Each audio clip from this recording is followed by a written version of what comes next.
This is Trend Following Radio, where great thinking comes alive. Nobel Prize winners, legendary traders, best-selling authors, and the pros that know what drive us irrational human beings. I am your host, Michael Covel. Not filtered, raw, honest. That's my passion.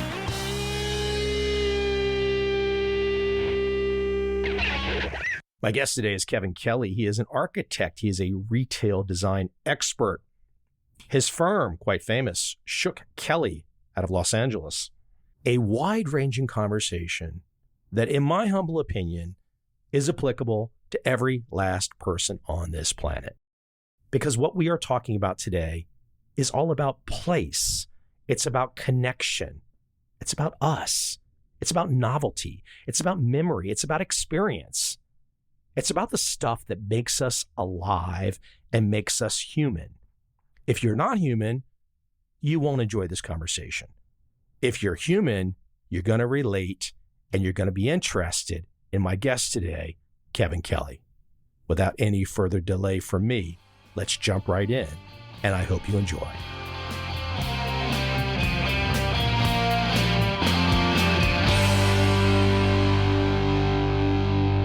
Kevin, I've got a little bit of an interesting story that you might not be aware of. I think I should share it to start.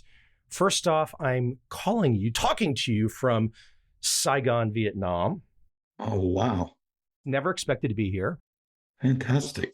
Happily existing in San Diego in 2013, and then serendipity hit. Let's just say, long story short, I ended up here. I must say, to go back to my first experiences, and I should also give the caveat about what I used to tell people that I wanted to be up until about 5th or 6th grade, and I'm not sure why it changed. Drum roll, please, architect. I was the kid that if you gave Legos to, please don't give me instructions. I'm inventing something. I don't want to engineer it. I want to design it. Yes. I'm in your world a little bit. Not a lot, but a little bit. I get to Saigon, and I got to tell you how it shaped me. And when I look back on it, I want to share this because I think it'll prompt you too. I think design was driving me from the moment I arrived. You arrive in a place like Saigon. It's famous for its motorbikes. There's this hive mind working on the motorbikes. Then when you're coming in from the airport for the first time, you're seeing all this life right next to you. There's a grandma. There's a hot lady in heels. There's a family on a motorbike. There's a dog on a motorbike. You're seeing all this stuff, and it's so social, and it's so interesting. There's a little bit of a fear thing initially. Then I can think back to the first time coming to the hotel. I didn't know a soul on the ground in Vietnam. Just arrived. I get to this hotel. I'm thinking, well, gosh, this country, my history of my country, all this kind of stuff. And I get to the hotel. 2 ladies dressed in the famous Vietnamese dress called the Al Jai open the door. My memory has it that they looked like supermodels. It was just the whole act of the dress and the aura and the vibe. So I share these experiences with you because I think, and this all happened to me in my early 40s, making this transition. When I go through your world and I start to think about design, I think about how this different experience has shaped me. And then I also come back to something that I heard recently, which I love, which is no input, no output. So you've got to get out there and get into it. Anyways, I just want to share that with you because I think it's a good place to start. At least you know somewhat where I'm coming from as we start this conversation today. I'll give you a couple of thoughts on it. I mean, first of all, Vietnam is an unbelievable place. I love it. I just went there, I think maybe 2.5 years ago. Secondly, I can't tell you the number of people I meet that tell me they wanted to be an architect. What breaks my heart is how many people get shut down with that pursuit. I think we're all creative. We all like to build things and put things together and take them apart. Our mind is just naturally wired that way. To respond to the heightened experience you had coming into a city, that's when we get into flow states, is when our senses are activated in new and unfamiliar territory. That's the best place we need to be because it gets all our senses working, creates a focus that allows us to get out of our other world, the light bill and the taxes and politics, and get into another world, which is really primal. The danger we have in this digital world is we're not actually taking our senses out on a date. We're not activating them. We're not stimulating them. Every day is familiar. It's the same old thing, sit in the living room in your pajamas, watching Netflix for 6 hours, looking for life when life is right out there. But the first place life starts is with your senses. You need to exercise and activate your senses. It's actually how your brain grows. It's how kids grow, how their brains develop. Where we're at now, it's kind of dangerous because we think of it lightly in terms of technology, that we can manage it. It's not a lot.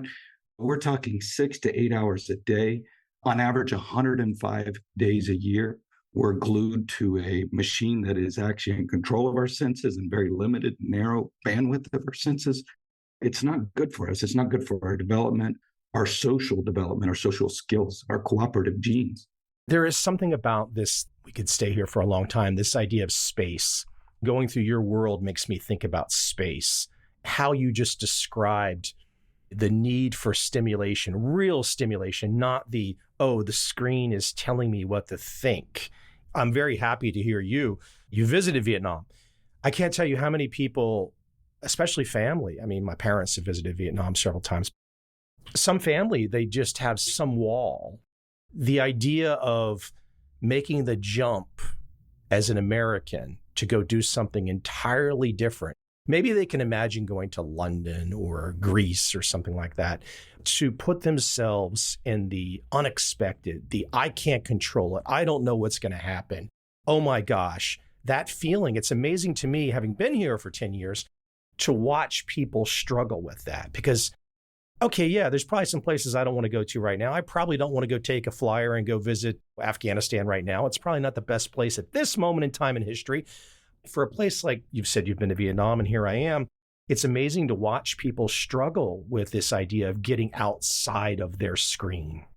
What you'll find interesting about that is we spend a lot of time in our firm studying consumer profiles and trying to understand audiences. And when I say an audience, the difference between, say, an audience that's going to church or going to school regularly versus an audience that is in midlife crisis phase and is buying a Harley. We all look at 4 factors in our life. If you can imagine a 4-grid diagram in your head, on the left is security and stability. We have a great need for that, and we look for those on a basic level. But once we get security and stability, we're really looking for adventure and discovery. We'll see customers migrate into those areas, and we all hit it at different points. Sometimes if we get too much adventure, we crave to go back to stability. Most everyone is out there kind of on a journey trying to balance that. And of course, midlife crisis issues are a perfect time when we need more adventure and more discovery in our lives. You know, you brought up the Harley example. I know you've worked with Harley, and you talk about going out in the field. I know you've been out in the field in Harley stores. You share a story in your book about, I think it might have been one individual or maybe more, people that would just come and hang around in Harley stores. Some of them got the vibe that they weren't necessarily welcome, even though that wasn't the true intention of the store. It struck me because I have a friend here in Saigon, and she sells high-end Japanese motorbike parts for guys to upgrade their bikes.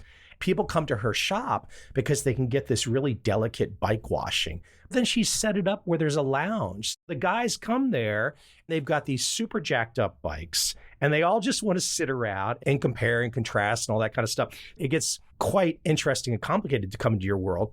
Its essence, how can we use place to create social? I mean, there's so much we could talk about in that. We kind of think about retail as acquisition.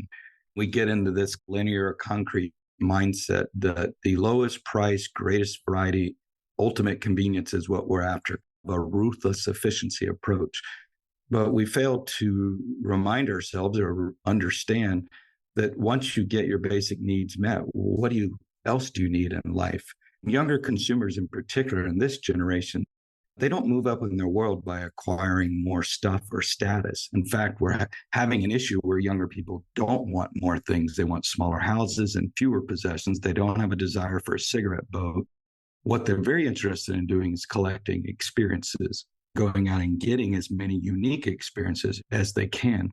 The thing that really is exciting about, say, objects such as motorcycles or furniture or art is they become portals of meaning that allow us to connect with others and to share affinities. And the more powerful those affinities and the more shared those obsessions can be, the stronger the bond of the community.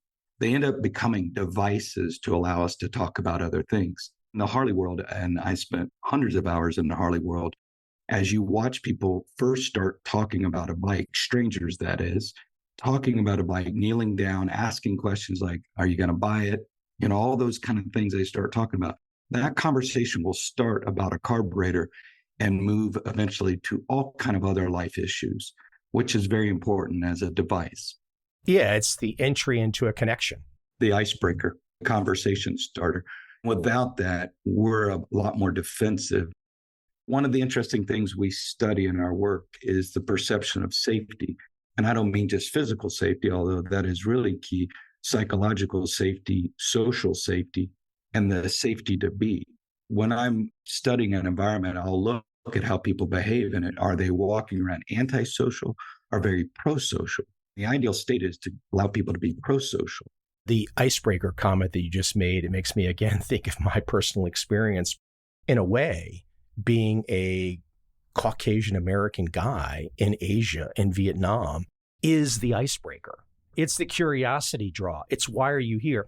You might not be aware of this, Kevin, but in many Asian countries, okay, not Singapore, probably not Thailand, in a place like Vietnam, there are a lot of Vietnamese that have never met a foreign person. When you meet somebody who's from an entirely different country, different race, they have this desire to connect, and you're there. The whole experience just raises. The vibe goes up, the aura goes up, the connection goes up, and it's just fun. It becomes one of those things that, as you describe in your work, we're seeking this connection, we're seeking this social, we're seeking this place. When I go through your world, I think, gosh, this is kind of explaining what happened to me. Yeah, and I was describing a lot of things about having your senses activated and stimulated. One of the things we're very interested in on a primal level is novelty. So anytime something is novel, it has a certain level of intrigue, and that has to be pleasant intrigue. It pulls us in, or curious intrigue. At our most primal level, everybody walks around looking for two things: enhancements and impediments to life. That happens on a street, in an alley, at a bar, or in a grocery store. Sometimes when we see something that is new, it seems like maybe that enhancement could help inform me about other parts of the world or other things I don't know about. We become very curious. Curious draws us in.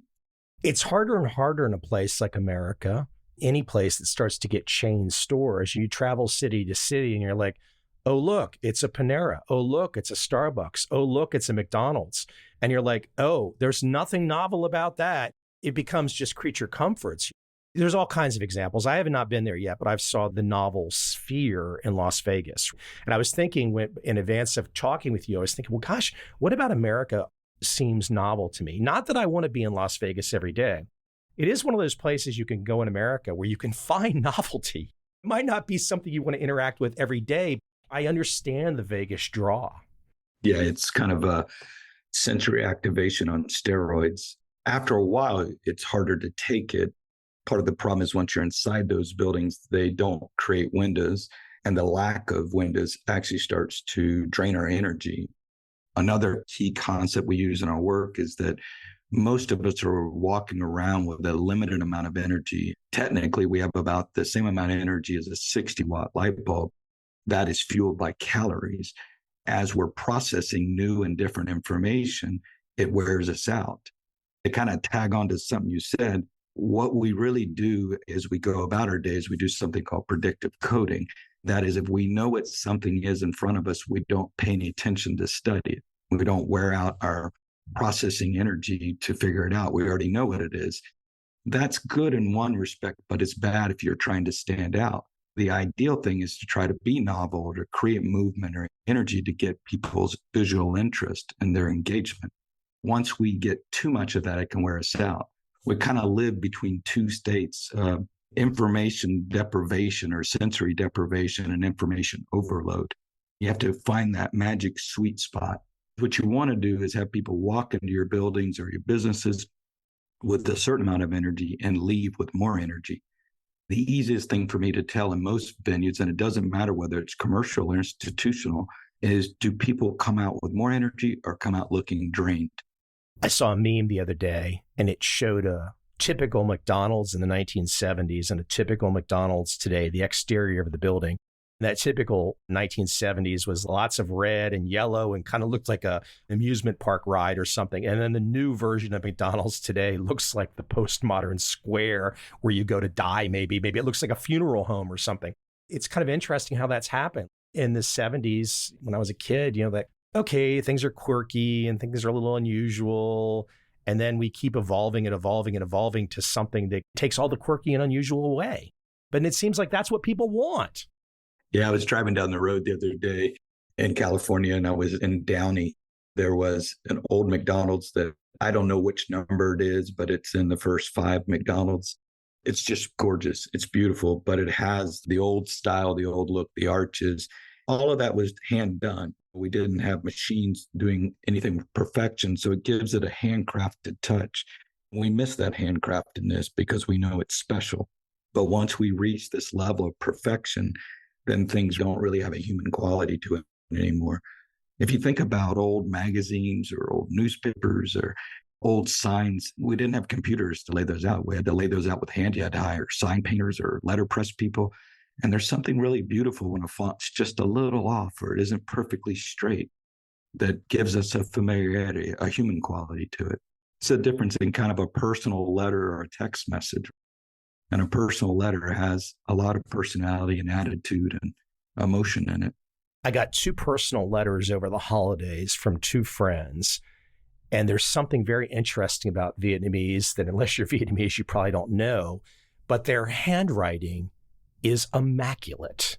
It is unbelievable to receive 2 handwritten letters in English written to me from a Vietnamese person. Wow, it's so nice. I've not had that experience. I don't know since when. It's interesting too, because I don't have a absolute opinion on this, but it is interesting that we're no longer teaching cursive in school, which makes me wonder if people will be able to read the Declaration of Independence. Did we stop officially? Well, many places Pretty have. much, yeah.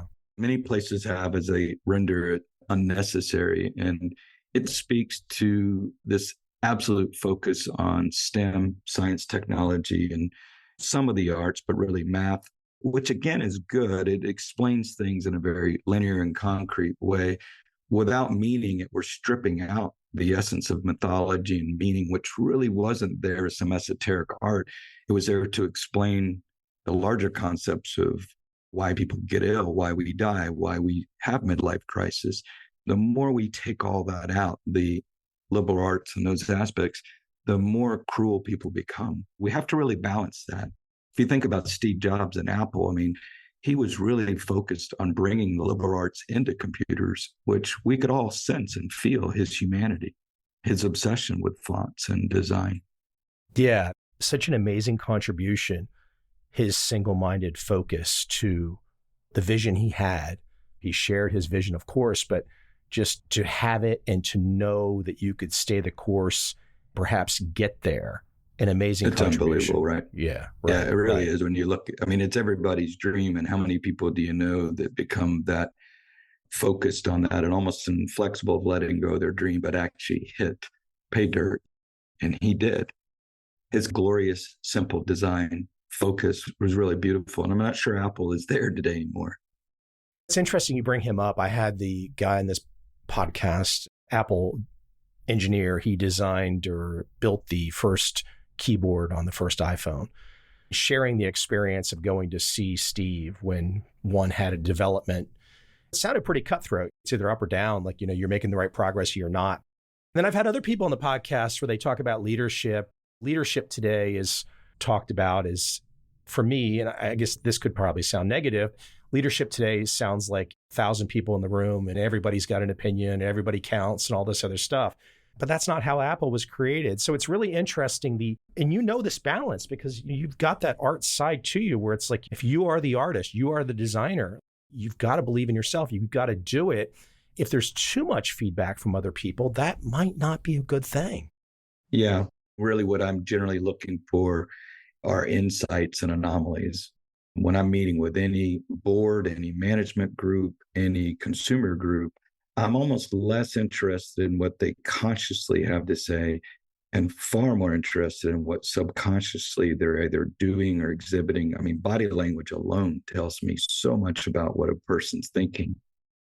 What's a great example that would come to mind if I'm putting you on the spot to think about describing? You're in a room, you're in the boardroom, you're seeing the body language, and you're like, that's telling me what I really wanted to know.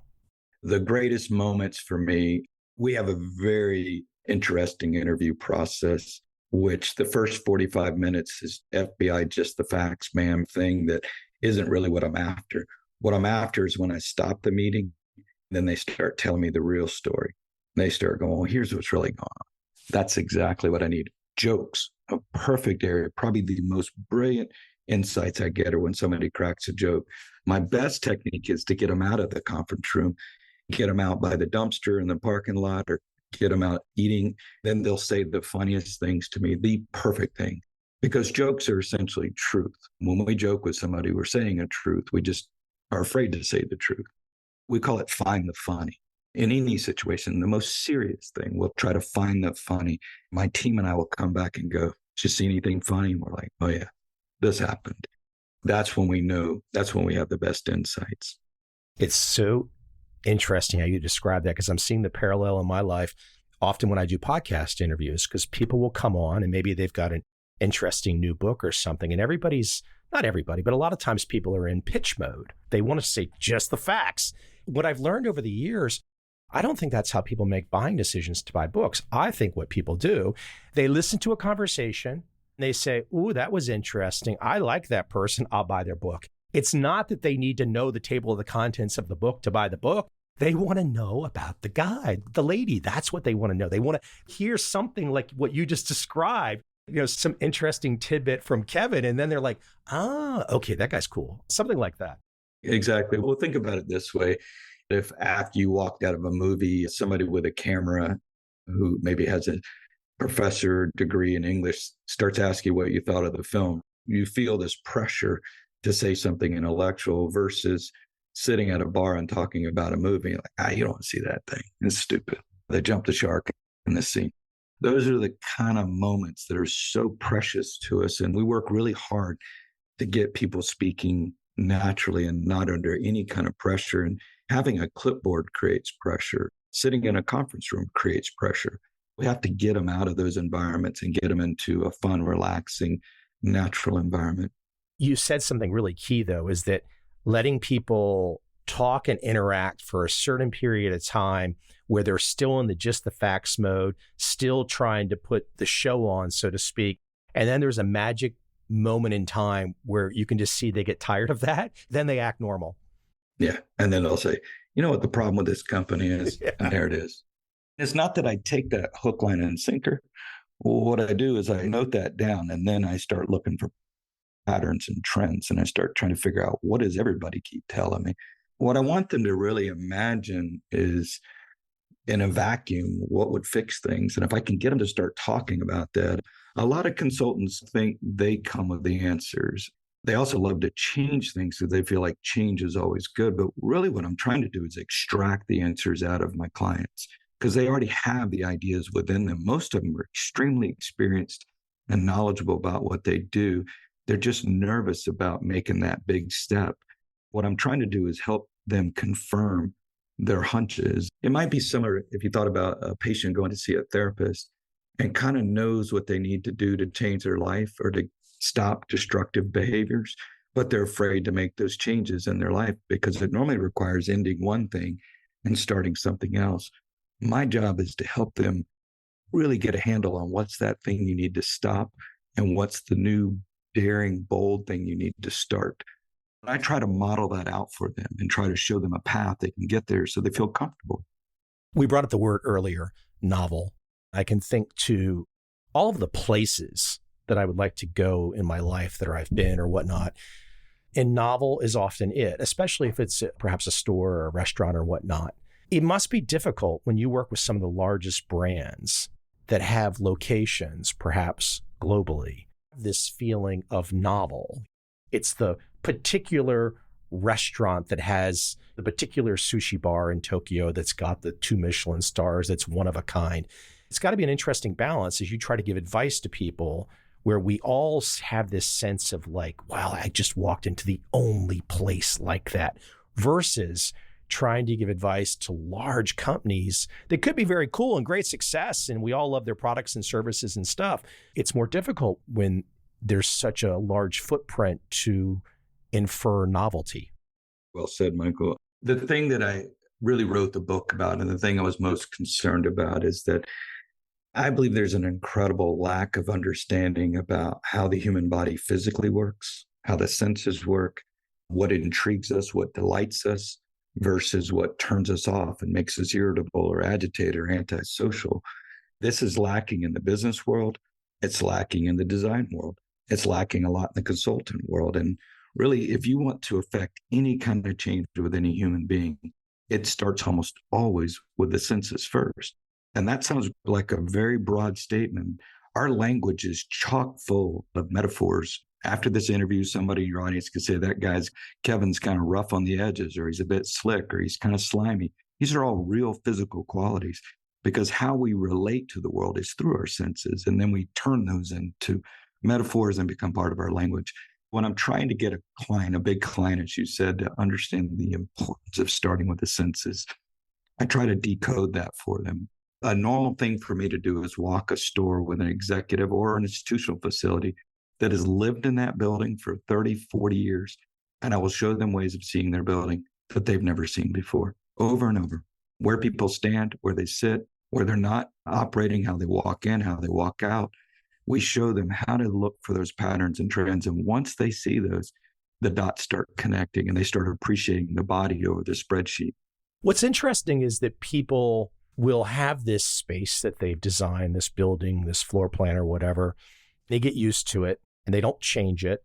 They still have customers and everybody's coming there. And I can think of like a doctor's office or something. It's interesting that people will know that there is something wrong and find you, but they're afraid to look at it themselves and find the problems. If I was really being fair and honest, I think we're all visually illiterate, including architects in the beginning, graphic designers and all kind of artists. It's a lot harder than it looks. Yeah, it's a lot harder, just as much as we're all not able to write a book. It's much more difficult than we thought. It certainly was for me. One of the things that I really try to show a lot of executives, and we normally do this in a workshop retreat with them, is teach them how to see. It is the easiest thing that we can do because that's all I've done all my life. When I hire new employees who have degrees in all the creative arts, they're absolutely shocked at how much we notice. They're like, wow, is there anything you don't notice? We've trained ourselves to constantly notice the colors, the patterns of shoes, the cars out in the parking lot, the fonts, the sizes. We look at everything. And it's very similar to what, say, a boxer does. If you meet a boxer, they look at how you stand and whether you stand in the back of your feet or your front and how you move your hands, because they're constantly thinking about, how would I compete with you? We're doing the same thing to try to understand consumer behavior. Wait till you see, and I'm sure it will come, wait till you see the Japanese version of your book. I will be very interested in that. The Japanese book process is unbelievable. The books of mine that have been translated into Japanese are generally works of art. I've sold a lot of books, but I'm not whatever. I'm not some massive New York Times bestseller #1 or anything. Even at my level, the books, their design, it's like the attention to detail makes the typical book you'd buy in America just look like, I don't know, like something you might just toss in the trash after you finish reading it. Whereas the Japanese books, you're like, oh my gosh, I'm never letting go of this thing. Yeah, what's beautiful about, I don't know enough about the book, so I'll be very interested to learn about that, Michael. Japanese architecture and Japanese art and doors and objects is just amazing. One of the things I try to help my clients understand, even those who make, say, a very pedestrian product, I try to help them understand is, what is the ultimate value of your product? What is the intrinsic meaning of that? And I know that's, again, sounds very lofty. What we buy really says a lot about who we are and what we believe in. If you drive a pickup truck or a Porsche, it says two entirely different things. And the same, whether you have curtains or blinds in your home, whether you have carpet or tile, These things say a lot about who we are and what we believe in. And I try to get our clients to understand that each of these items is inextricably linked to who we are and what we are. And their job as retailers to help pull that value out, that meaning, because then it takes it beyond a commodity. The Japanese really understand that in everything, doorknobs and the way a glass door slides, even the way Alexa's car door shuts is a work of art. They see, as you were just saying, if one was to say to themselves, well, gosh, I don't know what Kevin means by seeing. And I don't know exactly what you mean by seeing. And I know it'd be complicated. It would take a long time for you to explain everything and you know about seeing. Now, I'm just thinking about the idea of seeing. The crash course is to just go look at Japanese products. And you're like, oh, they see something differently than I might see in the products in my home country. I think because I'd want to make sure I left you with something on that, Michael. There are certain things that we like as humans that we visually gravitate. I start with the visual sense first, although all the senses are really important. Our brain, 1/3 of it is dedicated to our visual processing sense. No different than your iPhone when you take a video, takes a giant memory size. So does our brain. It's not the most powerful sense. Smell is the most powerful sense. But I'll start with the brain in that we gravitate to things that are visually interesting to us. And you might say, well, what's visually interesting to us? We like symmetry. We like pattern. We like rhythm. We like scale. We like asymmetry as long as it's intentional. And why do we like those things? It's not an artistic thing. Is it related to survival value? Going back thousands of years, the way we replicated was through those things. We like symmetrical faces. It's just part of who we are. Or if you have a mole like Cindy Crawford did, it created a perfect asymmetry. Those things all have survival value, and we carry that not just from humans. We carry it into buildings and objects. And so we tend to gravitate to those things, and they resolve themselves. And what I mean by they resolve themselves, your brain enjoys looking at them, much like you like looking at a puppy or a baby. The things that throw us off are things that are visually disharmonic, are visually uncomfortable or chaotic. We tend to avoid those things so they don't make us feel comfortable and they wear us out. When you're walking around all day long, you're not consciously thinking about this, but your body tends to move towards things that are visually interesting and engaging and create that harmony. I'll share with you a visually interesting experience that I just had within the last 2 weeks. Every year, the Ho Chi Minh City government puts on an Algai show, and they do it on this main street in the city right in front of City Hall. They basically build this huge stage, this huge lighting. It's broadcast live on TV. And it's essentially a fashion show. And I've found my way to get into the good seats the last couple of years. This last time I was sitting right on the aisle. I essentially watched, I don't know how many different designers were featuring their Algai dresses, probably dozens. There's probably dozens of different models. And so they were all literally walking by me within 1 meter of where I was sitting. I was just shooting videos, just watching, and I was just thinking, okay, you could have the typical reaction as a male, like, oh, those are all beautiful ladies. But there was something about the lighting and the dresses and the walking and the atmosphere, a little bit of a smoky feel. I was like, wow, this just transforms. And I almost didn't want to go because I've been before. And I thought, well, I've done this many years. I kind of said, oh, because maybe I got to put a suit on. It's going to be hot, whatever. But I did it. And I'm like, oh my gosh, why was I even thinking that I wasn't going to put myself in this position to have this experience? If we have that chance to do something terribly novel and unique, to see beauty and design in a way that we could never imagine, it just shocks the senses. We have to take that every time. I think that has to be my new rule. I have to take that opportunity every time, regardless of whatever it is. I mean, you just hit on such an important issue in our society, again, because we work a lot at home. Often we have our home life and binge watching TV and spending 7 hours a day in front of a screen that we wear ourselves out. It just drains us. We have gotten to this point because of the pandemic that we almost all have social anxiety because we're out of practice. We're out of shape in doing that. And we're like, oh my God, I got to put on a suit or I got to dress up. I got to put on socks. I have to go out. So many people we interview are going, yeah, I'm just not used to it.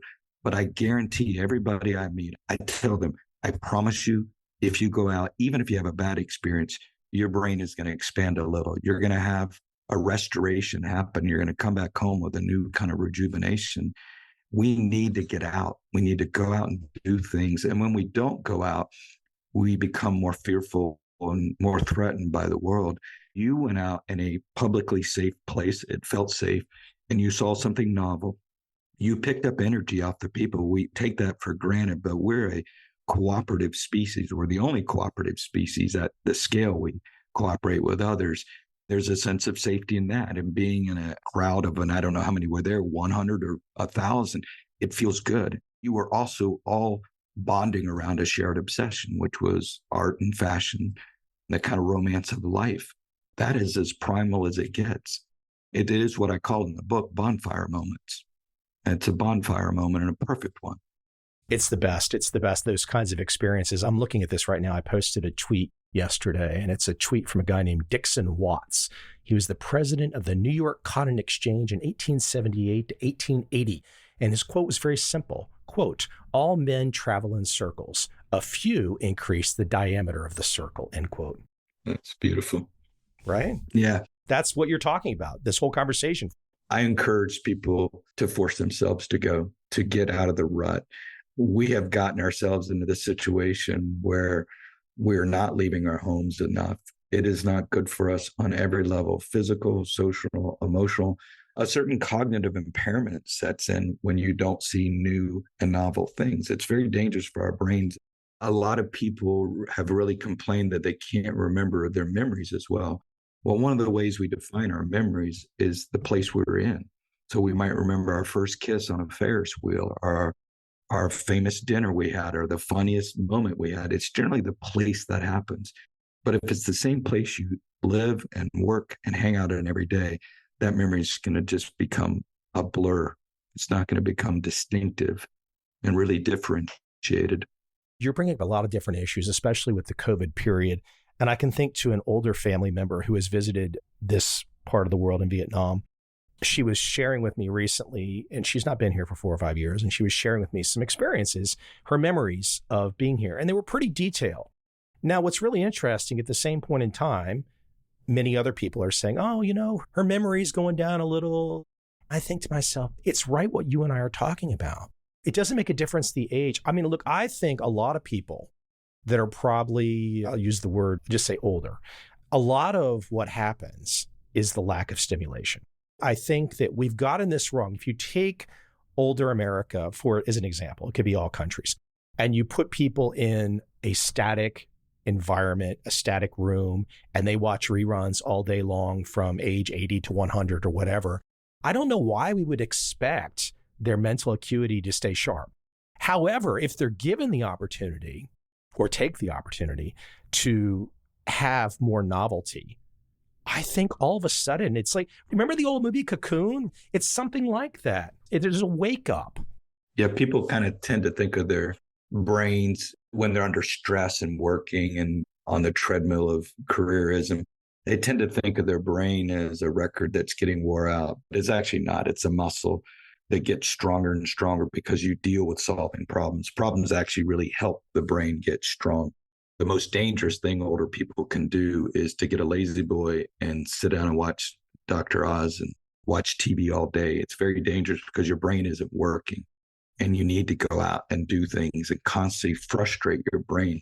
Frustration is the best thing. And that's not just me saying that, that's science saying that. I won't get into the studies. It's just very important to make your brain work hard on a regular basis. It changes the way we think about work when we start to think about that. If you come home and you're wore out and you're like, oh my God, it's going to kill me.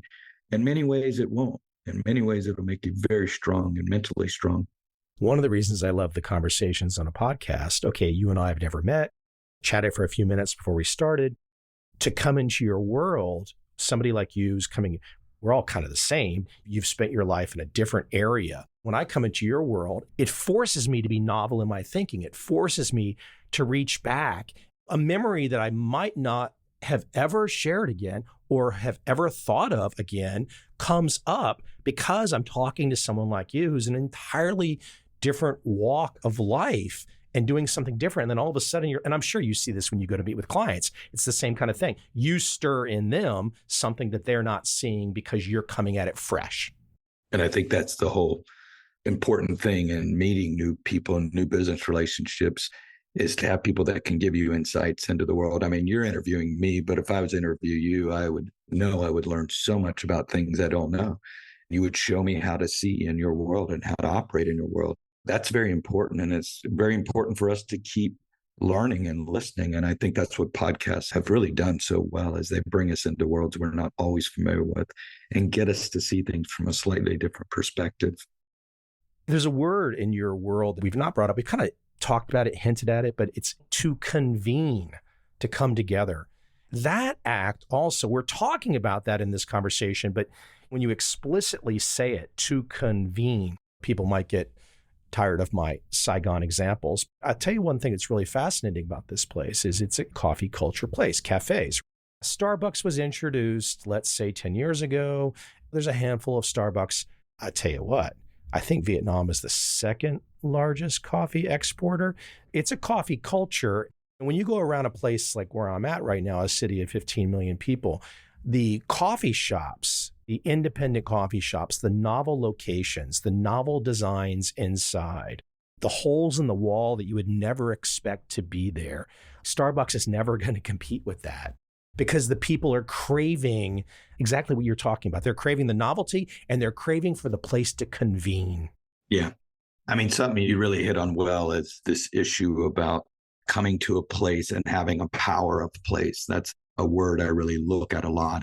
Oftentimes, I will find many places that the best minds from Harvard or Yale didn't come up with people intuitively and organically. I mean, most old world merchants were experts at figuring out how to convene people. And the reason my business partner, Terry Shook, and I came up with the word was when we were talking with clients, they got to this point where they referred to their buildings, and we even hesitate with the word building, as facilities. As companies got more professionalized, everything became more utilitarian. That actually was killing the brand. It was making it even weaker, throwing the internet, and then it almost became irrelevant. To convene is really about the idea of bringing people together around a forum, a big idea, and an experience that gives people energy. We love studying that, and Vietnam is a prime example of great organic places that naturally do it. Our ancestors understood a lot more about how to bring people together than many of our best modern minds. If you think about the 60s and 70s, how much bad architecture was done. Yes. Harsh, scaleless, soulless machine buildings that just really made you feel vapid environments. What do we love today? What do we love today is the decades before the 60s and 70s. We love all the Art Deco stuff. That's the stuff that's celebrated, not the squares from the 60s and 70s. You said this earlier about you go to one city and the next and it looks the same. You hit right on something that we've been tracking for a long time, almost the entire career in 31 years. We used to be able to travel from Florida to Seattle and experience two entirely different cultures, two different ways of living. As we evolved and professionalized, all of a sudden, a banana republic in Seattle looked exactly like a banana republic in Florida, and you never even really felt like you were going anywhere. People were feeling like, got to go to Europe to try to get something different and something unique. And then they have to go even farther in remote places. It's a strange thing that we do in capitalism. We kind of suck the life out of things, generally for efficiency and profit ultimately. But in a way that wipes out our whole business model. We have to find ways to keep things unique and different, or everything will be homogeneous. As you talk about that, this desire for something unique, a new design, where is that translated now to? In many ways, I'm looking at my desktop and all the interesting gadgets that I have to use to communicate, or the newest iPhone. We've gone from, oh, that's a fantastic new building that I just walked into with a fantastic lobby. Now we're to like, oh, look, there's some little feature on an iPhone that's supposedly really cool that's going to make me more efficient. And I keep thinking, oh gosh, I don't have the time. I don't want to know. That's also how they sell the price tag, is all these features that most of us are never going to use. We value efficiency far more than quality of life. That's starting to have a big toll on us. We all thought, based on the Jetsons and others, that technology was to allow us to enjoy life better. It's the opposite. We now work harder than we've ever worked. We have to produce way more than we've ever produced, generally for less fees, because the global structure of the world allows anybody to enter the game with a laptop or even a cell phone and sitting in a garage or in a hut can compete. So it really hasn't benefited us the way that we thought it would benefit us. Now, my hope is in young people, and all the studies we do with young people, they grew up with a cell phone and they're bored with it. They're bored with technology. We have ample evidence showing that they're quitting TikTok and quitting a lot of different things to get into things that we used to do: bowling, walking, spending time in cities, having no cell phone zones, which is really shocking. I do have faith in society that we kind of are a pendulum and we have this ability to course correct ourselves. It normally comes at a great cost and a lot of pain, and we generally have to lose something. Each generation comes along and says, I don't want to live on the cell phone like my father did. And if I could add one more comment, we often blame young people for this technology addiction. It's actually the opposite. The boomers are the ones that are really fixated on their phones, and we have a hard time getting them off of it. Young people are the ones saying, no, the only way I meet people is to get out and socialize, bump elbows. That's the way I build my network. Let's also be frank, too. The boomers have the vast majority of the wealth that has come from all this technology. That's exactly right. They profited from it. Yet we blame the youth. Constantly keep saying they're the ones that have done this to us. That's not entirely true. I have faith. I mean, I'm seeing a lot of changes and a lot of evidence. You see it in the resurgence of barber shops and the resurgence of malls, believe it or not, are coming back. Hard to believe, but it's Generation Z and below that are driving that. You see cocktails. I mean, I go on and on with these things that are coming back, even record player sales. Now, what that is a desperate search for younger audiences to find something more meaningful than efficiency. That is a terribly insightful point you make about malls, music. Malls in Asia, I think the big difference between malls that I see in Asia and malls in America, okay, yes, there will often be some restaurants, but a lot of the food in American malls is usually like, whereas in many malls in Asia, the restaurants are just packed. It's like legit good restaurants. Maybe this is weather related. I'm not sure. It is interesting about the mall point. I'll be in the Philippines next week. We work a lot there. Been working there for 15 years. They use the word malling, which is very interesting as a verb. Filipinos love going to the mall. It's part of their ritual and tradition to eat with the whole family, to be with the family. We don't really have those ritual and traditions in America the same way. Everything here is about me in America.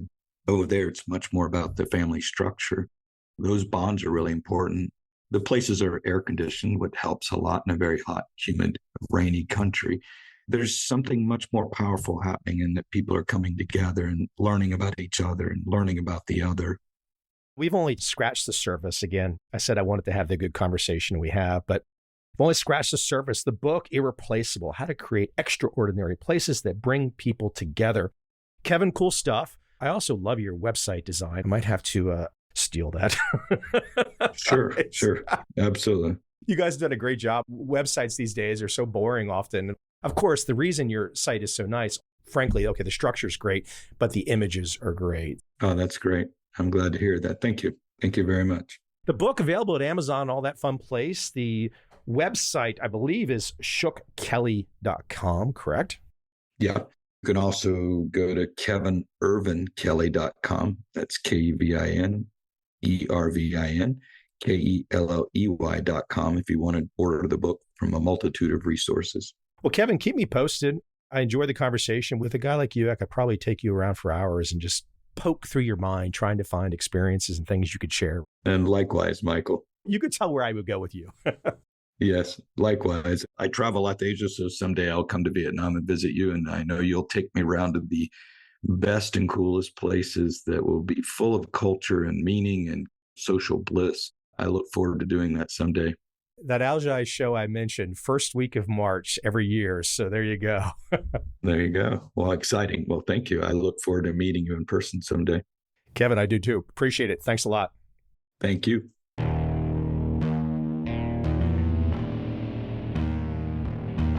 I see a time when those awake will understand how to make money in up, down, and surprise markets.